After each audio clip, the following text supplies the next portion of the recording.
with the red patch on the side acting almost like a warning to keep someone from walking through my door. And still, I know it's wrong. I punch the erase feature on the screen. My part of the image disappears in a blink, as if it never existed. But my mother's work remains. She's gone, but that is what is left of her, and that's all that's left to me. I rub my eyes, pick up my stylus, and touch it to the center of the screen to begin again. Wait. Damn it! A persistent beeping sound echoes from above me. I slide off the stool and hurry through the door of my mother's studio into the hall and toward the stairs. I've been so busy working on the puzzle of Mom's painting that I lost track of the time. The beeping gets louder with each step. The fact that it doesn't stop before I reach the landing tells me exactly what I will find as I step across the threshold of my parents' room. My nose wrinkles. The wailing of the alarm continues. I step on a crumpled shirt and kick aside a pair of wadded-up gray trousers as I pad across the light blue carpet toward the nightstand. A push of a button, and the room goes blissfully silent. But a look at the clock's display tells me I have spent far more time in my mother's studio than I'd intended. My father isn't the only one who is going to be late at this rate. "Dad," I say, turning toward the bed to where my father still sleeps. His breathing is raspy. His dark, normally wavy hair is plastered against his head. The mouth that once so quickly curled into smiles is mashed against a dark blue spot on the pillow, and a large, empty Go cup rests next to one of his hands. "Dad, get up," I snap. He doesn't move. "You slept through your alarm," I say louder. "If you don't get up now, you're going to be late for work." And it wouldn't be the first time.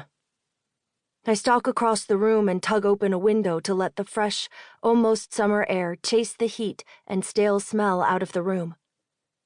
"Dad!" I yell. When he snorts and rolls over, I head into his bathroom and turn the shower on. Then I grab a slightly stiff washcloth, run it under ice-cold water from the sink, and stomp back to drop it on his face. The cold washcloth does the trick.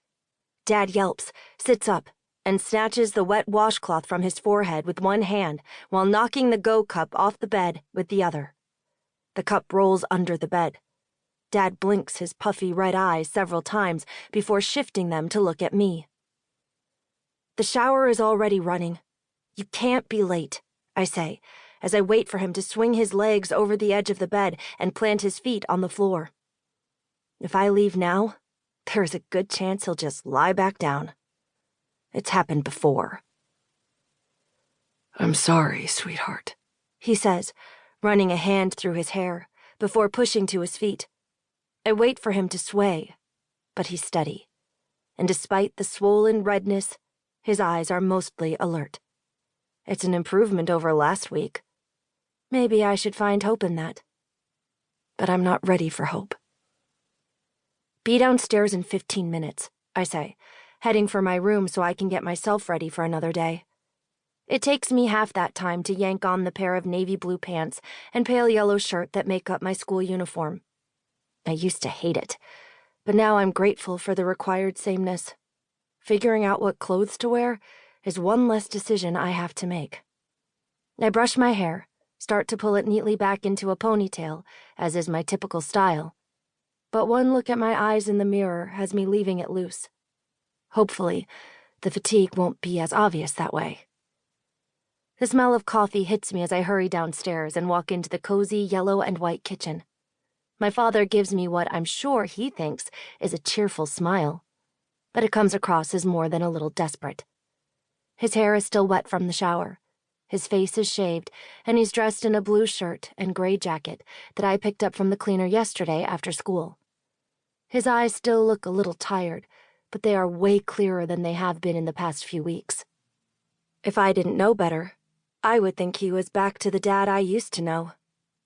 He holds out a green apple, my usual choice for breakfast, a peace offering. I shake my head and grab a banana, even though it has